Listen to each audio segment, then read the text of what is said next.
We're here at Carver, which opened in 1948. And this was one of the black schools that opened to accommodate the consolidation of smaller black schools like Hillsborough and Lovettsville. Reggie Sims went to school at the Purcellville Elementary for black schools, and he walked to that school because he lived in Purcellville. When it closed in 1948, he continued to walk to Carver. Bus drivers Norman Brooks, O. Ray Stewart, and Sulva Warner all delivered students here to Carver.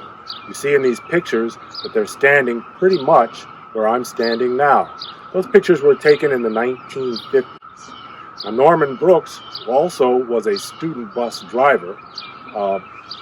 His route carried him up through Purcellville, up through St. Louis, into Purcellville, and on to Leesburg, where he attended Douglas High School. Along the way, he would pick up elementary and high school students, dropping elementary school students here at Carver and continuing on to Leesburg with high school students for Douglas. Mary Carey, maiden name Timbers, attended Carver after Hillsborough closed. She took the number 34 bus driven by Henry Reed to Carver. When she started high school, she'd take the number 34 bus driven by Sulva Warner, transfer to O. Ray Stewart's bus here at Carver that would take her into Douglas.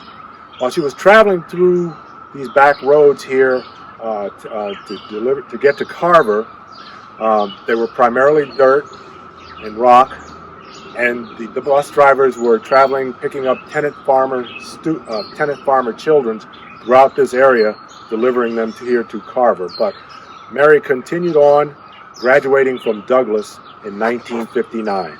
Michael Clark attended Carver in the 50s, as well as Douglas in the 60s and Loudoun Valley High in the 60s. He was one of the first blacks to integrate Loudoun Valley in the early 60s.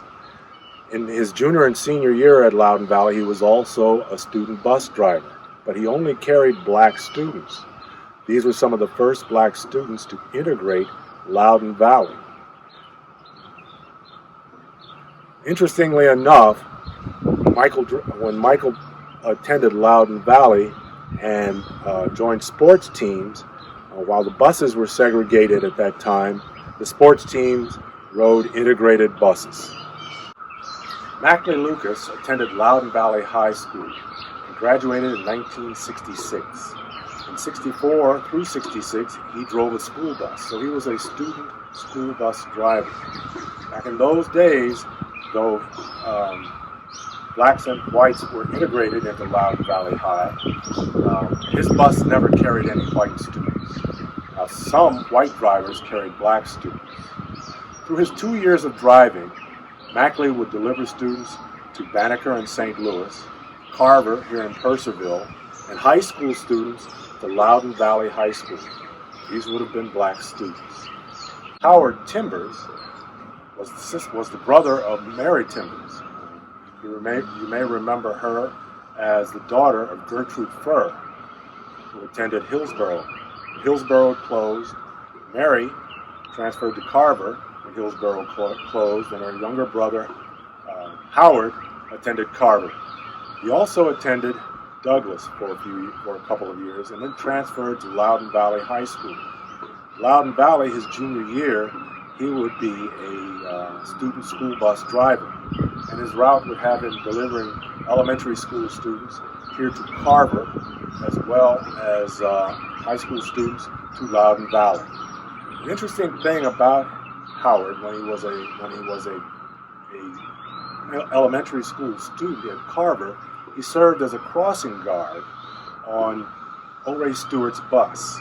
Now, his job as a crossing guard was to make sure that the students got on and off the bus safely, but also when they approached a railroad track, it was his duty to get off the bus, obviously look both ways, and cross the track, make sure there were no trains coming, and and then signaled the driver to continue across the track where he'd re-enter the bus.